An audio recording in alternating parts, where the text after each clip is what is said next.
L'aventure du chapelet a commencé en pays d'Ambert en 1862 grâce à Fiacre Ouvry et Jean-Auguste Béraudy.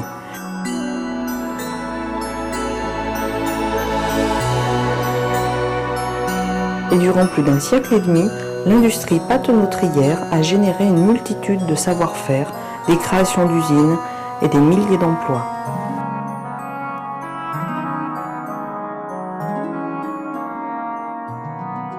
Comment le chapelet s'est installé au pays d'Ambert? Eh bien, moi je dirais que c'est vraiment un hasard avec un grand H. Un petit garçon à Tréziou avait reçu à 12 ans un louis d'or pour sa communion. Seulement, il avait déjà le sens du commerce et le goût de l'aventure. Alors, il a décidé qu'il allait s'acheter un petit fonds de mercerie et d'images pieuses, et il s'est fait colporteur. Et ma foi, à pied, il est parti droit devant lui, il a traversé toutes les Alpes, il s'est retrouvé en Allemagne, en Italie, et il avait dû faire son petit pécule. Quand il est revenu à 16 ans, il a passé chez le curé d'Ars, qui lui a dit « Mais mon petit, il faut que tu ailles t'installer à Ambert pour faire des chapelets. » Sainte parole.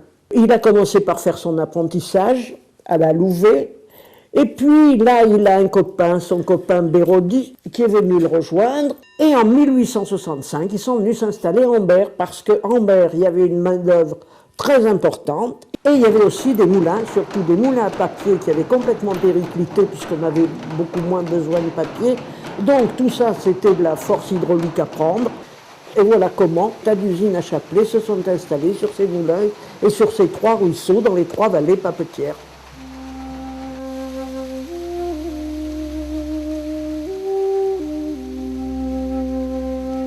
Alors personnellement, le monde du chapelet, j'y suis depuis tout petit. Mon grand-père, dans ses voyages, venait déposer les fournitures à l'automne et il les reprenait au printemps pour aller livrer les clients après.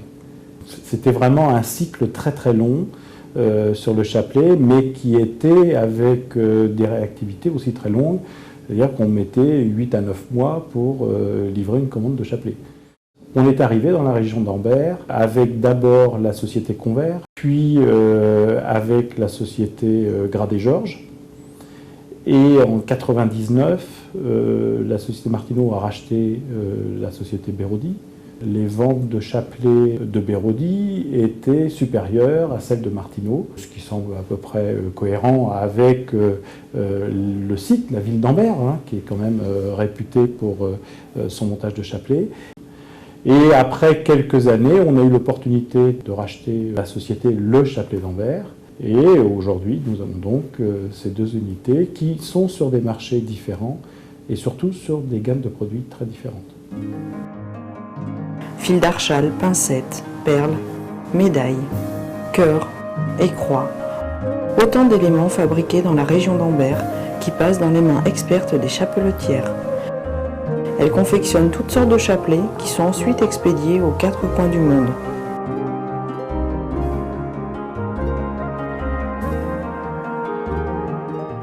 J'ai vu faire des chapelets toute ma vie, depuis ma grand-mère maternelle, ensuite ma mère, et en les regardant travailler, c'est comme ça que je me suis appris à faire les chapelets. Alors c'était des après-midi entiers, le matin, en tournant la marmite, la veillée aussi. En principe, on les préparait pour celles qui faisaient du travail comme ceci, là, monté sur métal. Elles enfilaient leur chapelet le soir. Et le lendemain matin, tout ça était prêt pour partir au champ avec les bêtes. Et elles faisaient leur chapelet tout en gardant leur troupeau. L'industrie du chapelet a offert aux femmes un complément de revenus non négligeable pour ces petites exploitations agricoles de moyenne montagne et une relative autonomie.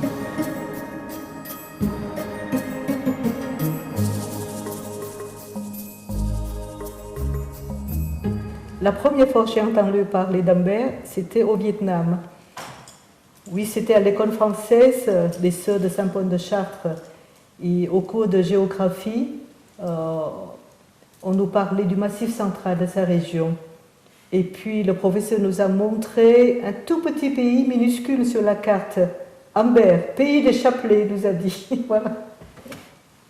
Que ce soit le chapelet d'Ambert ou que ce soit Béraudy, sont des sociétés connues dans le monde. Est-ce que la fabrication du chapelet à Ambert est connue? Je crois qu'aujourd'hui, les vrais professionnels le savent, mais c'est vrai qu'on est dans une société de l'immédiat où on ne vérifie pas tout. Et donc, je crois qu'il y a peu de gens qui s'intéressent à ça, malheureusement. Parce que culturellement, c'est très, très intéressant de savoir que ça soit d'ailleurs en France ou ailleurs, il y a des régions très spécialisées dans certains types de fabrication avec des vrais savoir-faire uniques en leur genre.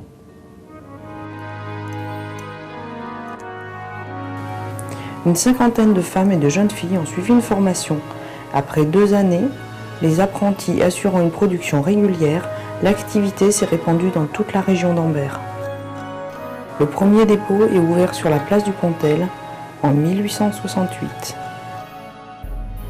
L'industrie du chapelet s'est aussi développée à Saumur, berceau du chapelet au XVIIIe siècle. C'est la perle qui a lancé l'aventure, à Saumur comme à Ambert. Le tournage des perles a généré la fabrication de croix, de médailles et de tous les accessoires liés à la religion catholique. C'est sûr, on demande toujours à quoi sert le chapelet, quelle est sa fonction. Et c'est juste simplement un instrument pour nous aider à prier à l'icône de Marie.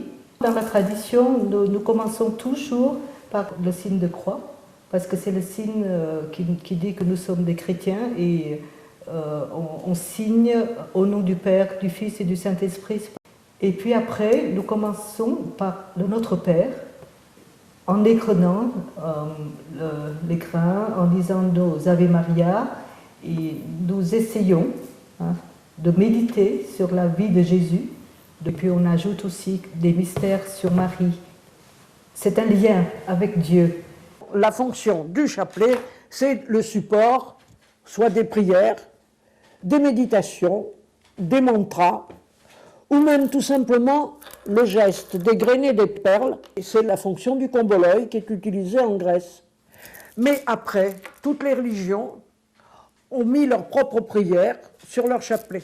Et alors ainsi, on a le chapelet orthodoxe, on a le chapelet musulman, qui est formé de 3 groupes de 33 perles, séparés par les marabouts, avec au bout le minaret et terminé par la mèche de cheveux de Mahomet. Mais là aussi, ça faisait beaucoup à porter, donc on l'a réduit au tiers, et on a ce petit chapelet qui est séparé par des groupes, 3 groupes de 11 perles, et que l'on répète 3 fois. Et là, on a aussi au Tibet, dans la religion bouddhique, où on a les malas, qui sont simplement une récitation de mantras. Et alors, à la religion catholique, l'origine du chapelet, c'est le rosaire, avec 15 dizaines, 150 prières. Donc, 15 dizaines séparées par des patères, mais évidemment, ça faisait très long. Donc, on a fait la réduction au tiers, c'est-à-dire 5 dizaines, et c'est le chapelet normal.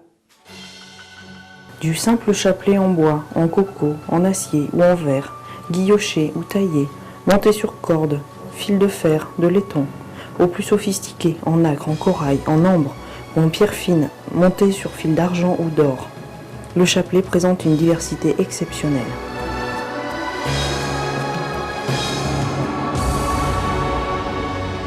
L'histoire de la perle. Alors la perle, elle doit dater du début de l'humanité. Parce que, à mon humble avis, la coquetterie a dû naître avec la femme. Et en plus, on se protégeait avec toutes les amulettes qu'on pouvait trouver, c'est-à-dire les dents d'animaux ou des colliers avec des pierres qui venaient de la terre ou des cailloux troués venant de la mer ou des morceaux d'os. Et donc on avait cette protection et on en a fait des perles, on a employé les graines, on a aussi utilisé toutes les matières donc animales, végétales et minérales. Je vais d'abord te présenter la matière animale parce que dans les usines, ça a été la première matière qu'ils ont employée, c'est-à-dire l'os, où il y avait vraiment des tailleurs d'os. Donc ici, nous avons l'os de dromadaire, l'os de crocodile, l'os de cheval guilloché. On a aussi utilisé les défenses en ivoire, alors que maintenant c'est interdit. On a utilisé les cornes pour faire des perles en cornes. Bien sûr, on est parti dans la mer où l'on a les nacres.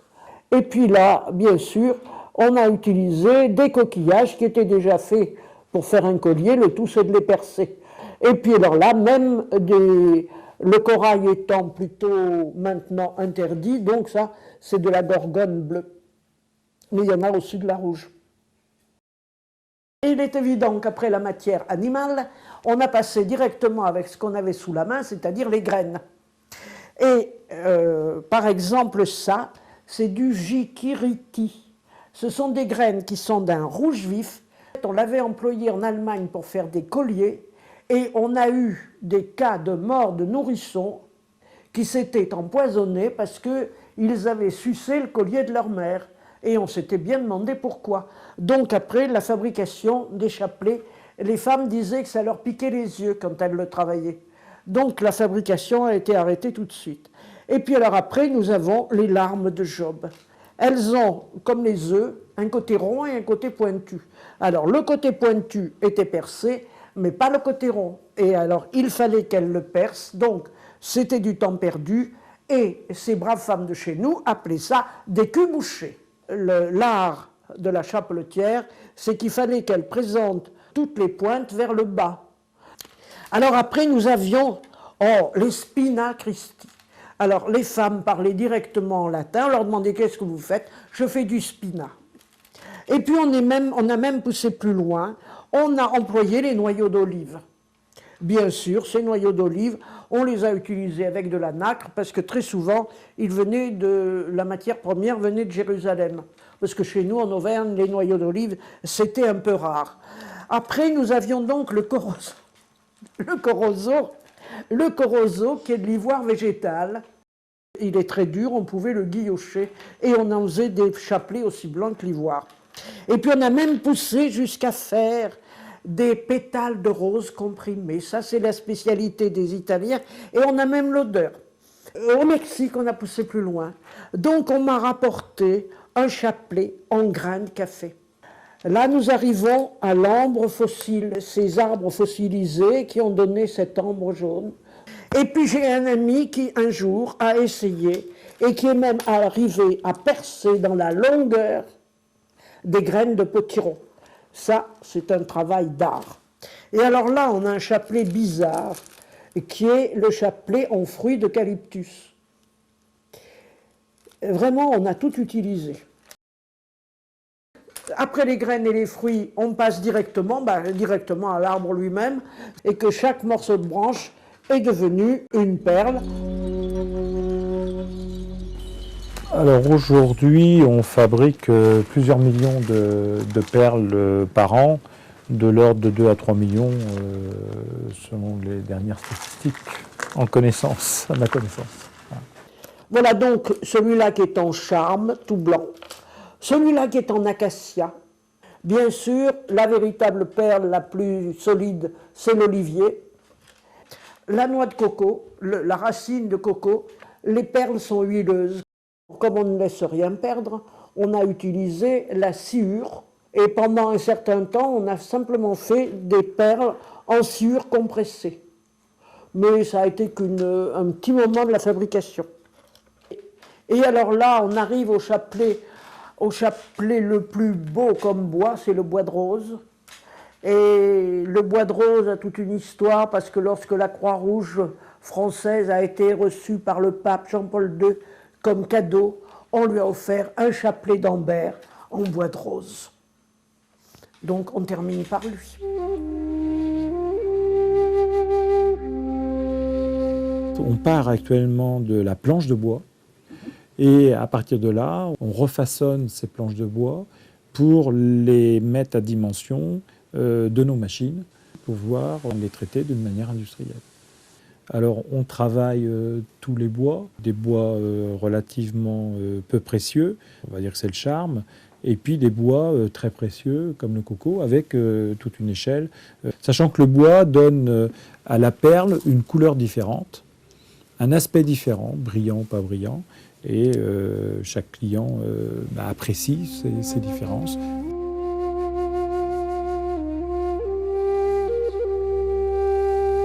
Eh bien, quand on a su modeler de la terre, on a aussi pensé à en faire des perles. Une des anciennes productions était la porcelaine, qui a été très employée. Bien sûr, après la porcelaine, on a utilisé ce qu'on appelle les pierres dures, c'est-à-dire les pierres semi-précieuses. Pour les beaux chapelets, on pouvait utiliser l'améthyste, puisque chez nous, il y en avait, on en trouvait dans le pays, le grenat, le lapis-lazuli, ici du cristal de roche, le jade. Toutes les pierres semi-précieuses étaient employées. Après, on pouvait faire des boules en or pour les gens les plus riches ou des perles en argent, mais c'était quand même beaucoup plus rare. Alors là, après, nous passons au verre, qui était fait dans des verreries, parce que chez nous, on n'avait pas de fabrique de perles en verre, sauf pendant les guerres où on a des Tchèques qui sont venus se réfugier et qui ont fait du verre et des perles pour chez Béraudy. Et très souvent, on le reconnaît parce que le trou de la perle est blanchi pour lui donner plus de transparence. Et puis après, on passe à une sorte de verre beaucoup plus précieux qui est l'opaline. Alors l'opaline, on la reconnaît parce que justement, elle a toujours ce reflet marron qui permet de reconnaître l'opaline. Alors après, nous arrivons au très beau chapelet de verre qui est du cristal, qu'on reconnaît bien sûr à ses reflets particuliers. Et comme Ambert était aussi le pays du pailletage de tulle, on est arrivé à faire des boules en paillettes. Et puis, on peut faire des boules en passementerie. Et alors là, même un chapelet en perles tricoté au crochet. Celui-là, il a un avantage, c'est quand on s'endort avec, il fait pas mal.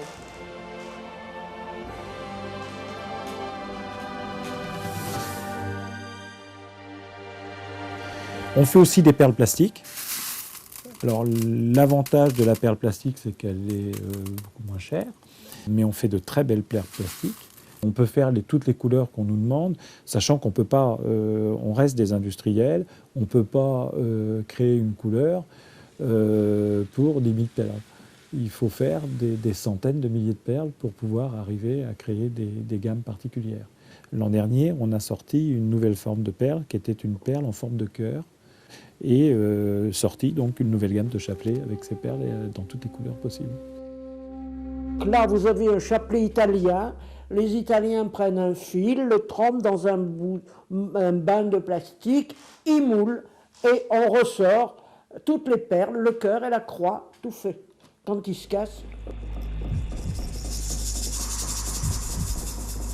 ces fameuses boules acier ont occasionné la grève des chapeletières parce que justement les boules acier n'étaient pas toutes trouées et là il n'y avait pas possibilité de les trouer, donc elles perdaient leur temps. La grève a été pour les boules acier et la rocaille de Venise, qui étaient des petites perles en verre transparent, très petites et très difficiles à faire.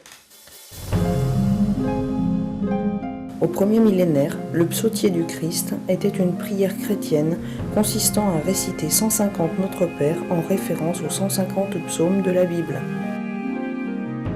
Par analogie, le psautier Notre-Dame est apparu vers le XIe siècle.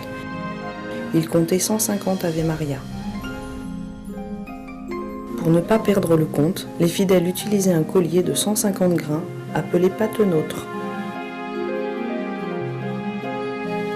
Au XIIe siècle, les cisterciens adoptent la pratique du rosaire, tout comme les dominicains au XIIIe siècle. Le rosaire tel qu'on le connaît aujourd'hui a été créé fin XVe, sous l'influence des Chartreux et des dominicains.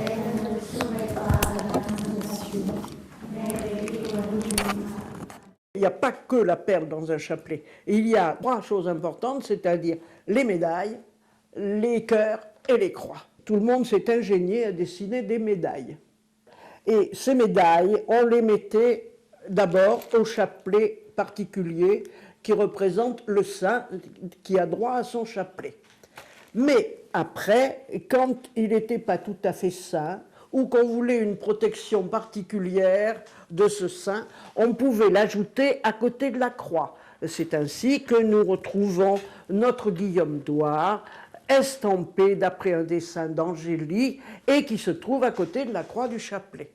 Ou bien alors, on intercalait les médailles de part et d'autre du pater vers les dizaines. Mais on a même poussé jusqu'à remplacer toutes les perles par des médailles.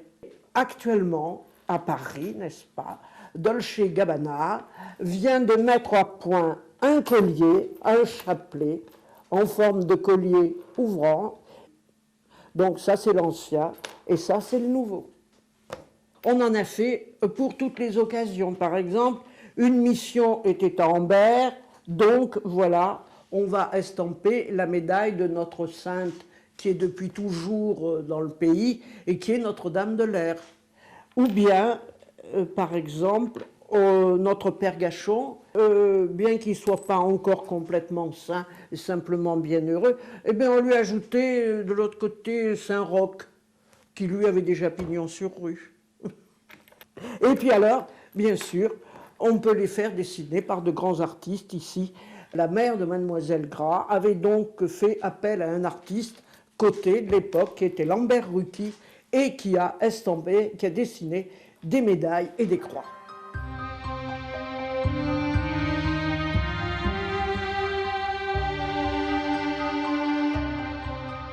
Le plus souvent, on essayait d'assortir cœur et croix. Par exemple, sur un chapelet en os, on va mettre des perles en os, un cœur en os et une croix en os.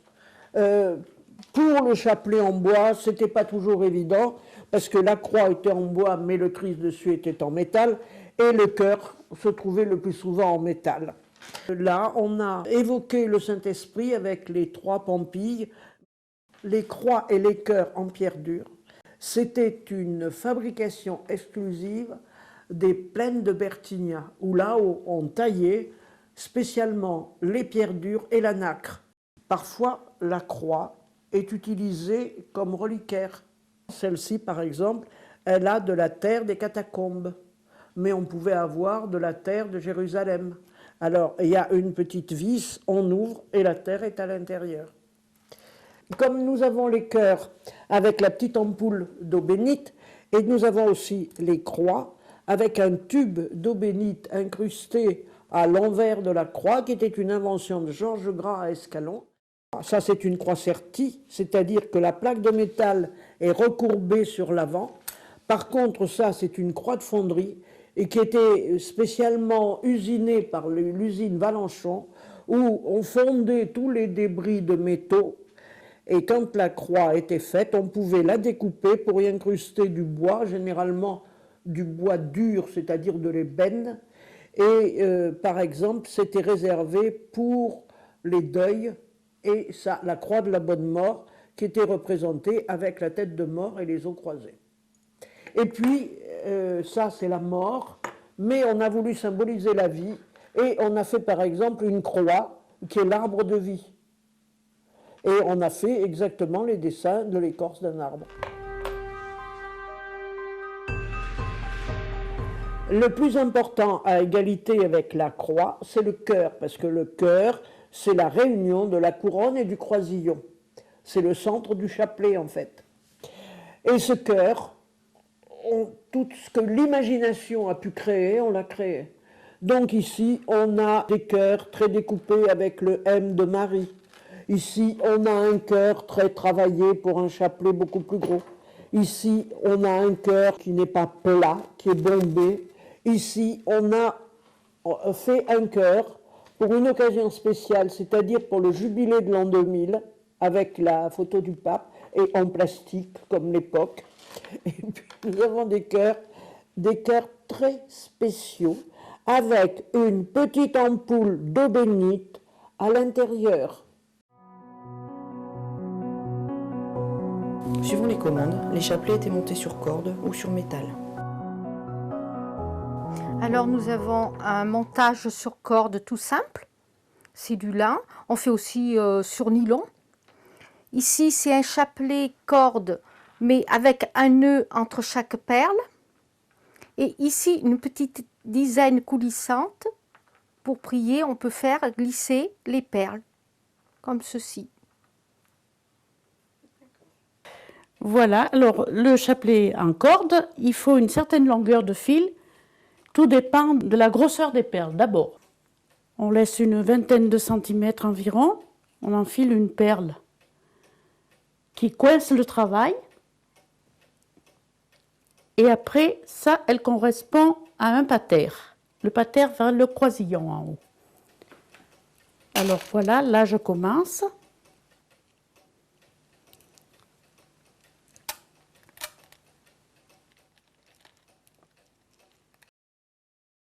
Voilà, alors tous les chapelets en corde se faisaient exactement de la même façon, avec 5 dizaines, puis d'autres qu'on appelait le rosaire avec 15 dizaines.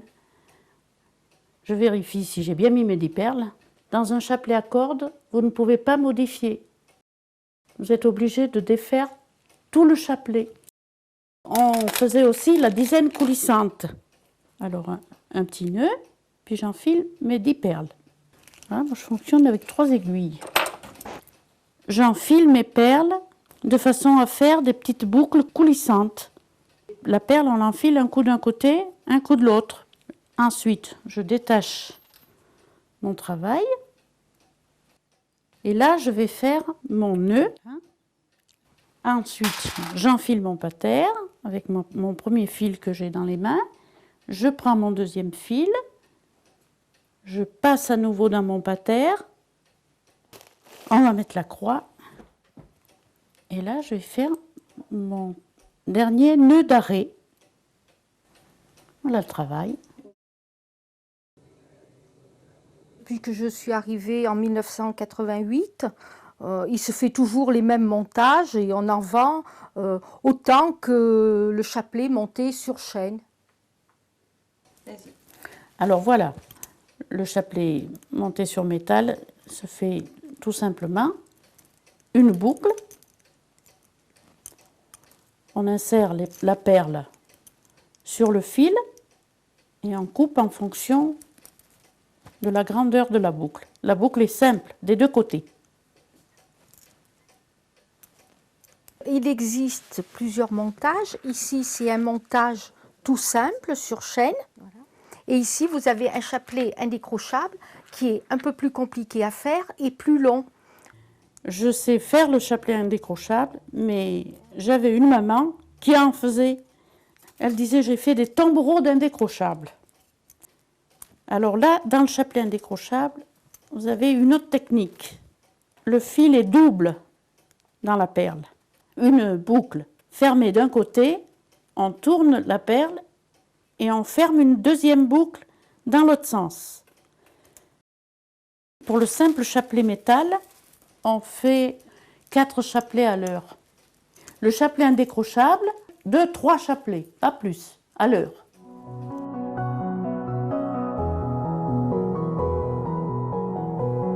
La récitation du rosaire ou du chapelet s'est répandue dans les familles chrétiennes suite au Concile de Trente.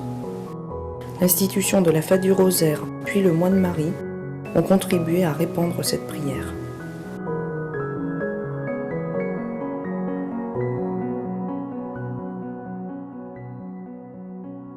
Alors, pour confectionner le chapelet, on nous donnait des chaînes qui étaient toutes coupées. On nous donnait aussi la fameuse forcette. Vous voyez, il y a un maillon qui s'ouvre, qu'on mettait autour du cou et on travaillait à mesure. Et il y avait encore une autre sorte de chaîne qu'on appelait l'épinglette. Elle était déjà plus compliquée, cette chaîne. Et dans les temps, j'ai entendu dire, moi, que les ouvrières, ma grand-mère, entre autres, ma grand-mère, peut-être même mon arrière-grand-mère, la fabriquaient elle-même, avec les pincettes, directement. Voilà. Alors, avant les chaînes, eh bien, les ouvrières, elles fabriquaient elles-mêmes un petit roulis qui remplaçait la fameuse chaînette qui tient les patères. Alors le travail est réparti en fonction de la spécialité de l'ouvrière. À Escalon, ils arrivaient à nous donner quelquefois 6 douzaines de chapelets montés sur corde, plus 3 ou 4 douzaines de chapelets montés sur métal. Du fait qu'on arrivait à en faire une douzaine par heure, on arrivait à faire 288 chapelets par semaine, en faisant le travail à côté. Alors, lorsqu'on reçoit les chapelets des ouvrières à domicile, nous avons le conditionnement à faire. Il peut manquer aussi des composants. Ici, vous voyez, il manque les croix. Alors, ce qu'on fait d'abord, on rajoute soit la croix, soit le cœur qui manque sur le chapelet. Durant les guerres mondiales, les usines ont été réquisitionnées. Ainsi, elles ont fabriqué des pièces pour l'aviation ou des bouchons d'obus. Voici un chapelet fini. Bérodifort employait 1650 personnes entre 1950 et 1955. L'entreprise fut ainsi au premier rang des industries exportatrices d'Auvergne.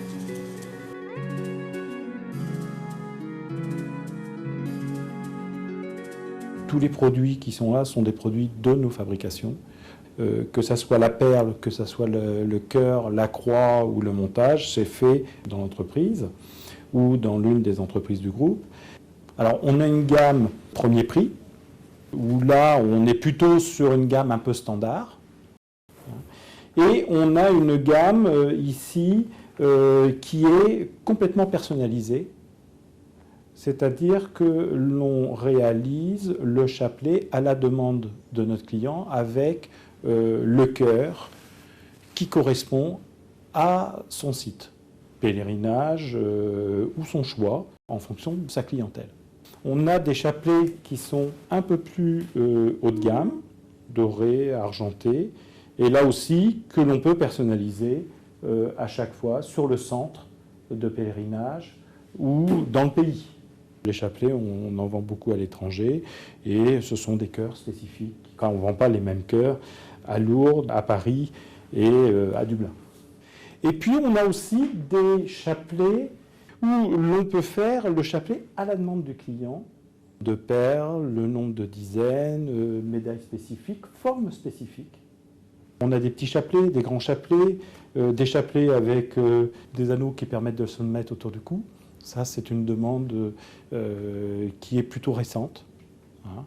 On a aussi le bijou de portable qu'on a sorti l'an dernier, qui était un mini chapelet avec une dizaine de perles, avec un pater et une petite croix. Nous avons aussi d'autres choses à Ambert, chez Bérodi, et nous faisons la croix, les crucifix en métal, en bois. On fait du bronze aussi.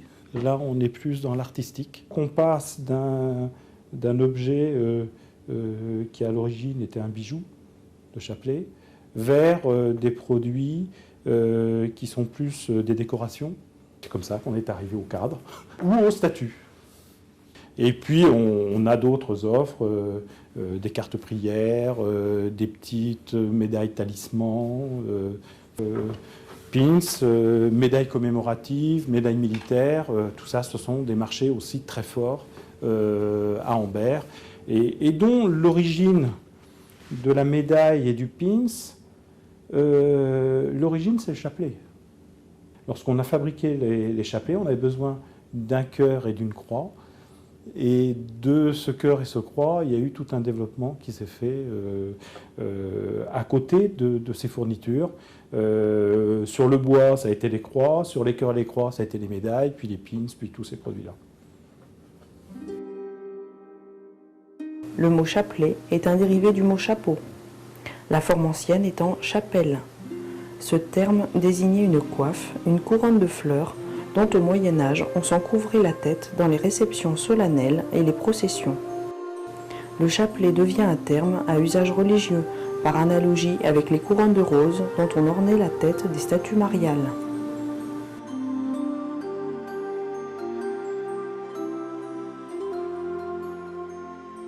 Après le chapelet normal, on a voulu faire des chapelets pour chaque saint à évoquer, par exemple, avec une médaille à la place de la croix, et chaque chapelet est répertorié avec son nombre de perles et qui doit être respecté avec au bout la médaille. Alors par exemple ici, vous avez le chapelet de Sainte Rita, le chapelet du Saint-Sacrement, le chapelet de Sainte Thérèse, le chapelet des missionnaires avec une couleur différente pour chaque partie du monde, le chapelet de l'Enfant Jésus de Prague, le chapelet du Précieux Sang, le chapelet de Sainte Anne, le chapelet angélique, le chapelet des 7 douleurs, les médailles représentant les 7 douleurs de la Vierge, le chapelet de Saint Joseph. On a après des chapelets tout à fait spéciaux, la dizaine coulissante, terminée d'un côté par une croix et de l'autre côté par une médaille. Et alors après, vous avez le chapelet des infirmières, qui a les 59 perles avec les patères et la croix.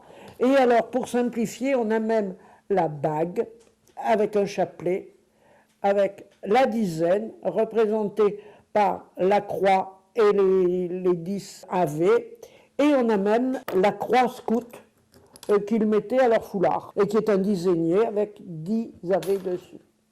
Voilà à peu près les différents chapelets.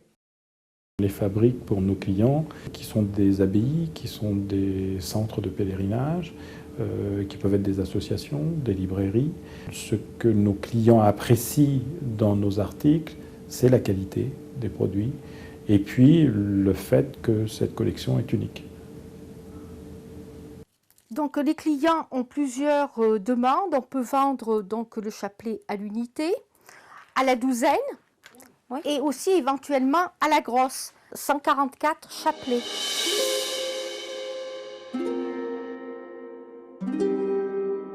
Donc nous avons différents types de conditionnement. Ça peut être donc dans un étui, en vrac par douzaine, ou alors en boîte comme ceci. Normalement, un chapelet, il est dans la poche. C'est l'usage courant. Mais c'est un chapelet de peu de valeur. C'est-à-dire qu'on peut le perdre, et on peut en perdre autant que le bon Dieu peut en bénir. Mais c'est pour ça l'industrie du chapelet était florissante, parce qu'on en perdait beaucoup. Normalement, c'est l'étui en cuir, avec une pression ou sans pression qui s'ouvre, et ils s'emboîtent l'un dans l'autre.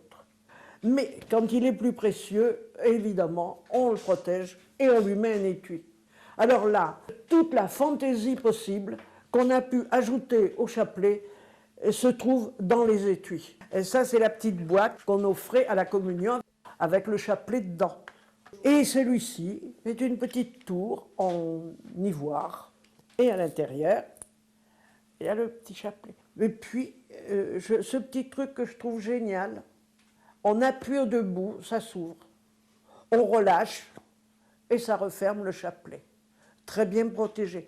C'est un œuf en corozo qui était sculpté par les bagnards. Un œuf très guilloché. Alors là, le plaisir, c'était de faire le chapelet le plus petit possible. Alors après le livre, on a fait la croix. On est allé encore plus loin. On l'a mis dans un petit œuf. Et puis bien sûr, il y avait des étuis beaucoup plus jolis. On a utilisé les coquilles de nacre, le petit porte-monnaie en filigrane d'argent. En mémoire des dentelières, on a cette boîte avec une petite vierge faite en dentelle. Et voilà, toute l'imagination possible. Actuellement, on fait des étuis en plastique. Des boîtes, tout simplement. Sainte Marie, Mère de Dieu, priez pour nous pauvres pécheurs, maintenant et à l'heure de notre mort. Amen. La règle nous recommande de dire un chapelet par jour. Il nous a été confié à nous de le faire fructifier, parce que le rosaire fait partie du trésor de notre ordre, l'ordre de Saint-Dominique. Donc, la première occasion, c'était la communion. Communion des filles, avec un chapelet généralement cristal de roche, blanc ou bleu ou en nacre. Et pour les garçons, très souvent, c'était des perles rouges, soit du vert, soit du grenat. Et puis alors, l'autre, c'était très utilisé, le chapelet de deuil qu'on mettait dans les mains du mort. Alors, il était noir, et généralement, il était en être noirci parce que bon, c'était sa façon de retourner à la terre. Et puis, il y avait à Ambert des pénitents, il y en avait des pénitents blancs à Marsac, il y en avait à Vivrolles, et ces pénitents, c'était des laïcs qui, en fait, aidaient les prêtres pour les mourants. Et sur le chapelet, au-dessus de la croix, il y a toujours un objet très symbolique qui, d'un côté, a la tête du Christ et de l'autre côté, une tête de mort. C'était eux qui faisaient le passage pour leur dire qu'il y avait la résurrection du Christ et la résurrection des morts. Ces confréries ont disparu, mais elles venaient en aide au prêtre qui, lui, après, quand il rentrait en religion, avait un chapelet spécial, un rosaire, qui était attaché avec 2 anneaux de chaque côté du corps. Très souvent, on ramenait de ce pèlerinage un chapelet. Il n'avait que 6 dizaines, une pour chaque jour, et le 7e, il allait à la messe. Et le cœur, et au-dessus de la croix, il y avait un morceau de bois qui indiquait quel était le lieu de pèlerinage. Mais on pouvait aussi rapporter soit une image, Lourdes, Montmartre, Fourvière à Lyon, Paray-le-Monial, Rocamadour. Et puis chez nous, plus près, nous avions vraiment en Auvergne des lieux de pèlerinage, Notre-Dame du Puy, Notre-Dame d'Orcival et Notre-Dame du Port à Clermont-Ferrand. Soit une croix à vue, c'est-à-dire qu'on avait installé une petite image d'un lieu saint à l'intérieur de cette croix à vue, généralement des croix en os. Mais ces chapelets, ils étaient trop gros pour passer dans un tiroir, donc on se les accrochait au mur. Et on avait son chapelet à la tête de son lit, aussi bien dans la religion catholique que dans la religion musulmane. En 1962, le Concile de Vatican II modifie les pratiques religieuses afin de rapprocher les églises chrétiennes, protestants, catholiques et orthodoxes. Ainsi ont disparu des églises les chaires, les saints, les nappes d'autel, les vases du moine Marie, les lustres de cristal.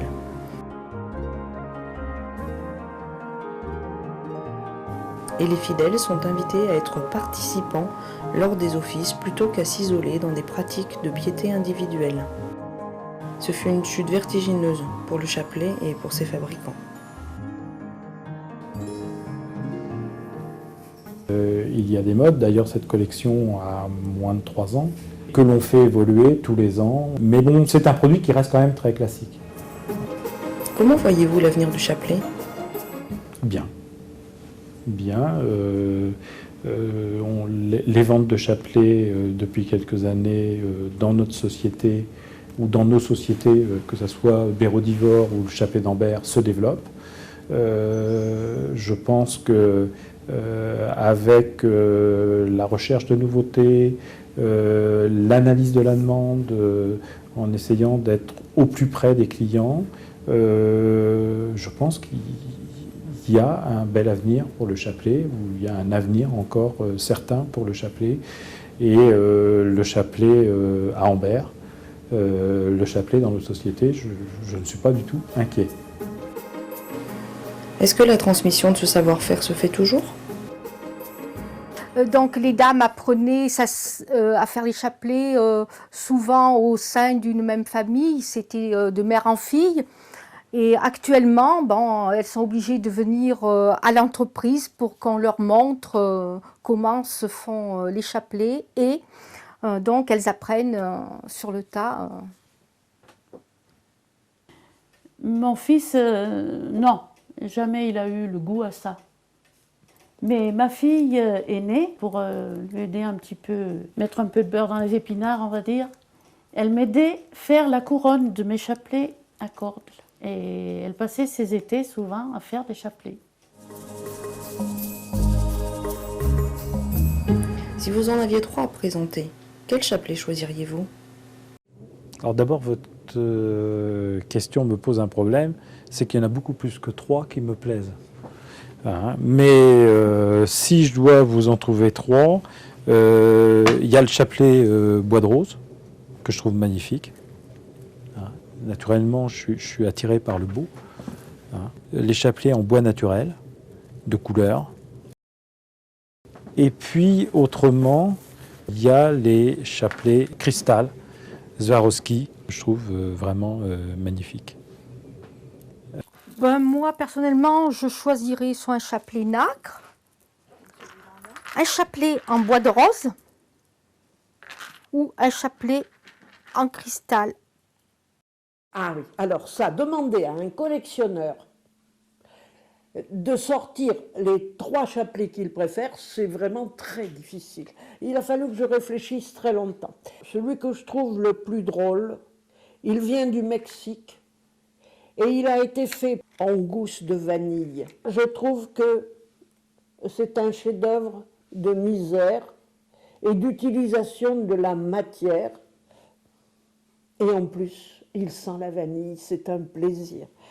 Et alors le deuxième, ces grains de haricots avaient été envoyés par un curé d'Avignon chez Mademoiselle Gras, lui demandant de les percer pour faire un chapelet. Tout le monde avait essayé, impossible de les percer. Et des années plus tard, j'ai retrouvé des graines de haricots sur la table et j'ai dit maintenant, j'ai trouvé la personne qui est capable de percer ces graines de haricots. Il fait des objets en modèle réduit et si lui n'arrive pas à le percer, je dirais que ce n'est pas faisable. Alors je lui en ai apporté 7. La première, il l'a cassée et les 6 autres, il les a percés. Alors je suis vite remontée à escalon, j'ai demandé des grains de haricots et il a fait un chapelet. Ce monsieur ayant aussi la main verte, je lui ai dit, pourriez pas essayer de les planter? Alors il les a plantés. Les haricots ont poussé et j'ai pu avoir mon chapelet. Mais la particularité, c'est que même le bon Dieu qui est plein d'humour s'est amusé à dessiner le Saint-Sacrement sur les grains de haricots. Alors celui-là, je le trouve vraiment très drôle. Et puis après, et c'est celui qui m'a été offert par des amis et qui est en améthyste. Et avoir ce chapelet qui vient de la terre de chez nous, je trouve ça très bien. C'est mon chapelet préféré parce qu'il y a en lui l'énergie déjà de la terre.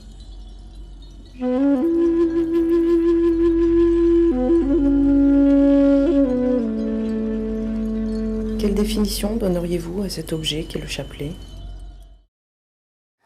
Donc le chapelet, je pense que c'est tout d'abord un objet pour prier. Ça peut être considéré comme un bijou et c'est un objet personnel. Pour moi, le chapelet, c'est un objet qui est chargé de plein d'émotions, de croyances. C'est un produit très joli. Je prends, comme je dis, beaucoup de plaisir à vendre et bon, c'est très important comme produit dans nos collections et j'aime vendre le chapelet, c'est un produit fort. Mais pour moi, le chapelet n'est pas simplement un objet, c'est un soutien quand il y a des soucis, quand on pense à son chapelet. Moi, personnellement, j'ai mon chapelet dans mon sac à main. Et je vais même vous dire une autre anecdote. Mon grand-père, qui était très croyant et très pratiquant, avait fait la guerre de 14-18, bien sûr, et avait un chapelet qui lui était très personnel, qu'il avait conservé en un lieu sûr. Et quand il s'est senti vraiment prêt à partir, il m'a bien recommandé de mettre son chapelet qui avait fait la guerre avec lui, le mettre dans son cercueil. C'est pourquoi un chapelet, c'est quand même pas une petite affaire. C'est quand même un objet qui réchauffe le cœur, on va dire. Belle question. Sur cette matière, on va y mettre du spirituel, c'est-à-dire des prières, des méditations, des mantras, tout ce qu'on veut.